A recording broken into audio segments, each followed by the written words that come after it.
Assalamualaikum warahmatullahi wabarakatuh. Hello everyone, my name is Anisha Ramada.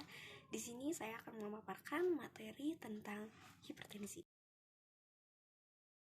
Ya, jadi hipertensi adalah penyakit tekanan darah yang melebihi ukuran normal atau disebut juga dengan tekanan darah tinggi. Kondisi ini dapat mengakibatkan berbagai komplikasi kesehatan yang menyebabkan nyawa sekaligus meningkatkan risiko terjadinya penyakit jantung, stroke, bahkan kematian. Tekanan darah bisa diartikan sebagai kekuatan yang diberikan oleh sirkulasi darah terhadap dinding arteri tubuh, yaitu pembuluh darah utama yang berada dalam tubuh. Besarnya tekanan ini bergantung pada resistensi pembuluh darah dan seberapa keras jantung bekerja, dan semakin sempit pembuluh darah arteri, maka tekanan darah akan semakin tinggi. Hipertensi dapat diketahui dengan rutin melakukan pemeriksaan tekanan darah. Setidaknya orang dewasa dianjurkan untuk melakukan pemeriksaan darah, termasuk tekanan darah setiap 5 tahun sekali. Penulisan hasil tekanan darah berupa dua angka. Angka pertama atau sistolik mewakili tekanan dalam pembuluh darah ketika jantung berkontraksi atau berdetak. Sementara itu, angka kedua atau diastolik mewakili tekanan di dalam pembuluh darah ketika jantung beristirahat di antara detaknya. Seseorang bisa dikatakan mengalami hipertensi bila pembacaan tekanan darah sistolik pada pengukuran selama 2 hari berturut-turut menunjukkan hasil yang lebih besar dari 140 mmHg, atau pembacaan tekanan darah diastolik yang menunjukkan hasil lebih besar dari 90 mmHg. Faktor risiko hipertensi. Ya, seiring bertambahnya usia, seseorang akan memiliki kemungkinan yang lebih tinggi untuk mengalami hipertensi.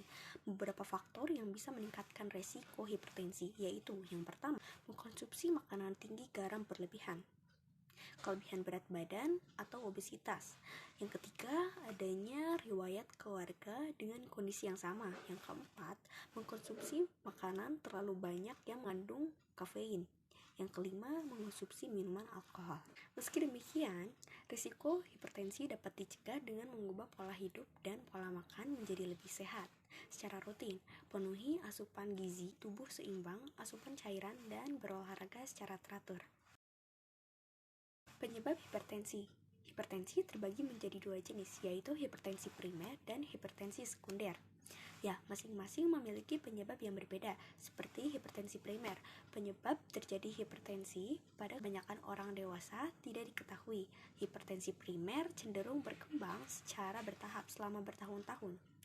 Yang kedua, hipertensi sekunder, cenderung muncul tiba-tiba dan menyebabkan tekanan darah lebih tinggi daripada hipertensi primer.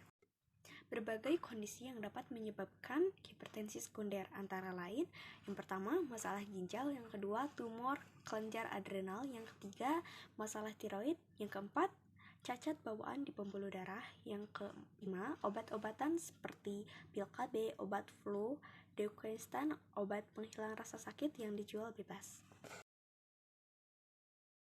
Gejala hipertensi. Ya, seseorang yang mengidap hipertensi pasti akan merasakan beberapa gejala yang timbul. Di antaranya yaitu sakit kepala, lemas, masalah penglihatan, nyeri dada, sesak napas, aritmia, dan adanya darah dalam urin.